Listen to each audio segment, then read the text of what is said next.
कांग्रेस प्रदेश अध्यक्ष कुलदीप राठौर ने हिमाचल प्रदेश में फैल रही कोरोना महामारी का जिम्मेदार केंद्र और प्रदेश सरकार को ठहराया है। राठौर ने कहा कि जब प्रदेश सरकार ने हिमाचल की सीमाओं को खोलने का फैसला लिया था, कांग्रेस ने तभी से इस फैसले का विरोध किया था, लेकिन प्रदेश सरकार ने बात नहीं सुनी। आज हिमाचल प्रदेश देश में कोरोना की लिस्ट में सबसे अव्वल नंबर पर है। राठौर ने कहा कि भाजपा सरकार ने हिमाचल को प्रयोगशाला बना दिया है। प्रदेश कांग्रेस ने आज नेरचौक मेडिकल कॉलेज को स्वास्थ्य संबंधी उपकरण भेंट किए। इस दौरान कांग्रेस प्रदेश अध्यक्ष कुलदीप राठौर ने कोरोना महामारी को लेकर प्रदेश सरकार पर जमकर निशाना साधा। कांग्रेस प्रदेश अध्यक्ष कुलदीप राठौर ने हिमाचल प्रदेश में फैल रही कोरोना महामारी का जिम्मेदार केंद्र और प्रदेश सरकार को ठहराया। राठौर ने कहा कि जब प्रदेश सरकार ने हिमाचल की सीमाओं को खोलने का फैसला लिया था, कांग्रेस ने तभी इस फैसले का विरोध किया था, लेकिन प्रदेश सरकार ने बात नहीं सुनी। आज हिमाचल प्रदेश देश में कोरोना की लिस्ट में सबसे अव्वल पर है। राठौर ने कहा कि भाजपा सरकार ने हिमाचल को प्रयोगशाला बना दिया है। प्रदेश सरकार फैसले ले रही है और बदल रही है। हर तीसरे दिन नोटिफिकेशन जारी की जा रही है। हमारा अंदेशा था, मैंने स्वयं उस वक्त कहा कि हमारे जो दूर दराज के क्षेत्र हैं, हमारे जो ग्रामीण क्षेत्र हैं, वहाँ पे ये महामारी जो है फैलेगी, लेकिन सरकार ने हमारी बात सुनी नहीं। आज परिणाम सामने है। आज हिमाचल प्रदेश जो है अव्वल नंबर पे पहुंच गया है। ये जिम्मेवारी किसकी बनती है? ये सरकार की है, मुख्यमंत्री की है, जिन्होंने लापरवाही बरती। उसके बाद आप देखिए हिमाचल को प्रयोगशाला बना दिया इन लोगों ने। रोज जो है ये फैसले लेते हैं और बदल देते हैं। It is a basically roll back government. हर दूसरे तीसरे दिन एक नई नोटिफिकेशन आ जाती है। ना तो अधिकारियों को पता लगता कि किस तरह से अनुपालना करनी है, ना आम जनता की समझ में अभी कुछ आ रहा है। ये सरकार की जो लापरवाही है और सरकार की जो निर्णय नहीं लेने की क्षमता है, इसका कारण आज हिमाचल प्रदेश की जनता को भुगतना पड़ रहा है। कुलदीप राठौर ने कहा कि कांग्रेस पार्टी राजनीतिक दायित्व के साथ साथ सामाजिक दायित्व भी निभा रही है। प्रदेश कांग्रेस ने एक आपदा फ्रंट की स्थापना की थी, जिसमें लोगों ने योगदान किया था और उस योगदान से इक्विपमेंट्स खरीदे गए, जिन्हें आईजीएमसी शिमला में दिया जा चुका है और आज मेडिकल कॉलेज नेरचौक में दिया गया। साथ ही मंगलवार को टांडा अस्पताल में इक्विपमेंट्स दिए जाएंगे। राठौर ने कहा कि इस आपदा की घड़ी में कांग्रेस पार्टी लोगों के साथ खड़ी है। हमने एक आपदा फंड की स्थापना की, उसमें हमारे पार्टी के लोगों ने अपना योगदान दिया। उस योगदान से हमने इक्विपमेंट्स खरीदे, जो हमने शिमला में आईजीएमसी में दिए, आज हम नेरचौक में दे रहे हैं और कल जो है मैं टांडा मेडिकल कॉलेज में देने वाला हूँ। हमारा संदेश यही है लोगों को इस कोरोना काल में कि थोड़ा सावधानी जो है बरतने की ज़रूरत है। और हमारे पार्टी के लोगों से मेरा आग्रह है कि आपने बहुत ज़्यादा योगदान इस कोरोना काल में दिया है। आगे भी आप जहाँ ज़रूरत होगी, हमारे लोग जो है कांग्रेस पार्टी के लोग जो है अपना योगदान जो है सरकार को भी देंगे और जो हॉस्पिटल्स है वहाँ भी हम जो है इक्विपमेंट्स आगे भी देंगे। गुरु नानक देव जी का 551वां प्रकाश पर्व सोलन में भी बड़ी ही धूमधाम से मनाया गया। गुरुद्वारों को दुल्हन की तरह सजाया गया है। सोलन के सभी गुरुद्वारों में सुबह से ही संगतों का तांता लगा हुआ है। विभिन्न रागी जत्थे गुरुवाणी कीर्तन से संगतों को निहाल कर रहे हैं। कोविड-19 को देखते हुए इस बार गुरु नानक देव जी का पर्व सूक्ष्म रूप से आयोजित किया गया। आज गुरुपुरब के उपलक्ष्य में गुरु नानक देव जी का गुरुपुरब बहुत धूमधाम से मनाया जा रहा है। यहाँ पर संगतां जो है मत्था टेक रही है और लंगर छक रही है। सोशल डिस्टेंसिंग, मास्क, सैनिटाइजर का पूरा ध्यान रखा गया है। और गुरु नानक देव जी का जो 20 रुपये से लंगर शुरू हुआ था वो आज तक चला हुआ है और बड़े धूमधाम से गुरुपुरब मनाया जा रहा है संगतों द्वारा, सोलन सिंह सभा सबरून गुरुद्वारा साहिब द्वारा।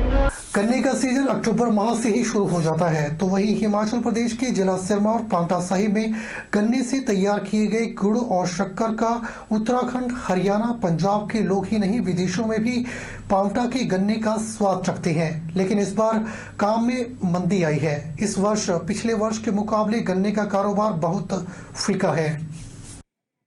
पाउंटा में गन्ने के लिए 4 तोल कांटे हैं। पाउंटा साहिब के मैदानी क्षेत्र में गन्ने का अच्छा उत्पादन होता है। ये तोल कांटे पाउंटा साहिब के घूतनपुर, बद्रीपुर, भूंगरनी और अखोड़वाला में लगेंगे। इन तोल कांटों में किसान अपना गन्ना तुलवाकर शुगर मिल को सौंपते हैं।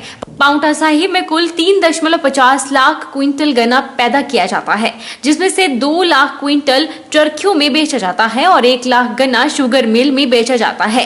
बाकी 50 लाख गन्ना लोकल जूस के लिए इस्तेमाल किया जाता है। दाम की बात की जाए तो चरखियों में गन्ना 200 से लेकर 200 तक गन्ना खरीदा जाता है, जबकि शुगर मिल में 316 खरीदा जाता है। पाउंटा साहिब के अधिकांश क्षेत्रों में गन्ने का उत्पादन किया जाता है। सबसे ज्यादा Surya colony, Hirpur, Bhedewala, Taruwala, Doon Ghati, Bhopur, college road, Karnal road, Surajpur, Ajauli, Shivpur, Manpur, Phulpur, Bhugni में गन्ना ज्यादा पैदा किया जाता है।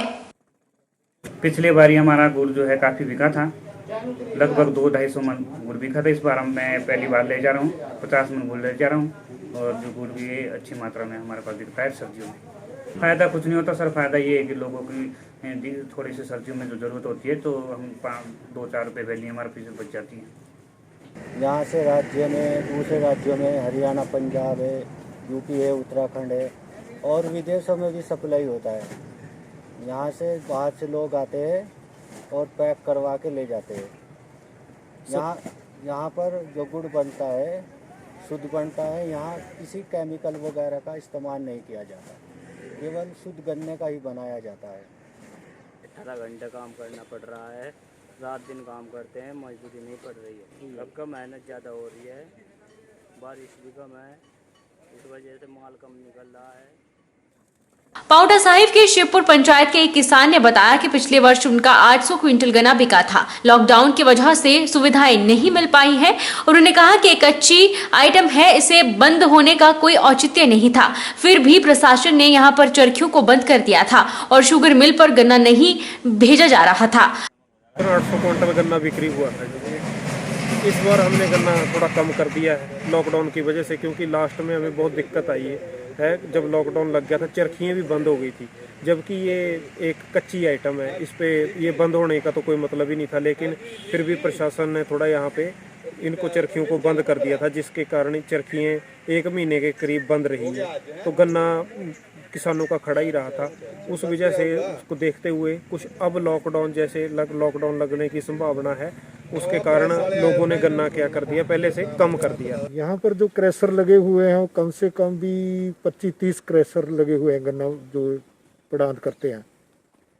तो हमारा जो टोटल गन्ना मिल को जाता है वो कम से कम भी 80,000-1 लाख के क्विंटल के करीब जाता है। तो जिसमें 2,000 लाख क्विंटल क्रैशर गन्ना का प्रदान करते हैं। पर मजबूरी हमारे को ये है कि मिल एक तो टाइम सिर नहीं चलती, जैसे कि 2 महीने हो गए क्रैशर चले हुए हैं। तो मिल ने अभी उद्घाटन तो हो गया लेकिन चली नहीं है, वो 8-10 दिन में चलेगी। तो ये महीना तकरीबन नवंबर का सारा ख़त्म हो जाएगा, दिसंबर शुरू हो जाएगा। तो हमारी गेहूं की बिजाई जो है इस टाइम अगर गन्ना मिल ले ले, पीछे हम 15-20 दिन पहले चलती तो काफ़ी गन्ना खींच देती, तो हमारी कुछ ना कुछ बिजाई हो जाती। इसलिए हमारी बिजाई तो अब हमारे को क्रैशरों पर पौने दाम में देना पड़ रहा है। कोई 200 रुपये ले रहा है, कोई 250 रुपये ले रहा है। हम पाउंटा साहिब के अंदर हमारा जो ये गन्ना एक नकदी फसल है और इसके जो पिछले साल जो मिल है हमारी, क्योंकि वो उत्तराखंड में है, हमारे हिमाचल प्रदेश के अंदर सरकार का कोई भी प्रयास नहीं है कि भी यहाँ मिल लगाए। पर उत्तराखंड के अंदर वो मिल अपनी मनमर्जी से चलाते हैं, अपने हिसाब से चलाते हैं। तो वो नवंबर महीने के अंदर अब उद्घाटन हो रहा है और पिछले साल भी नवंबर महीने या दिसंबर महीने के करीब ही जाके उद्घाटन हुआ था। तब तक हमारे जो किसान हैं उन्होंने गेहूं की फसल बोनी होती है, तो वो मजबूरी में ये क्रैशरों के ऊपर औने पौने दामों के अंदर ये गन्ना बेचते हैं। तो पिछले साल हमारा जो गन्ना का आंकड़ा है वो 3 लाख क्विंटल है। वो मिल के अंदर जो गया 1 लाख क्विंटल गया मात्र, और 2 लाख के करीब मजबूरी में लोगों ने क्रैशरों के ऊपर औने पौने दामों में बेचा है। बाकी का जो लगभग 50,000 क्विंटल गन्ना है वो यहाँ जो लोकल रस बेचने वाले हैं वो बेचारे खरीदते हैं, वो अपनी रोजी रोटी उस पर कमा रहे हैं। ना है वो बहुत बढ़िया है। यहाँ का ही हमारे जो क्रैशर है ये गुड़ शक्कर बनाते हैं और यहाँ का जो गुड़ शक्कर है वो बहुत ही बढ़िया है।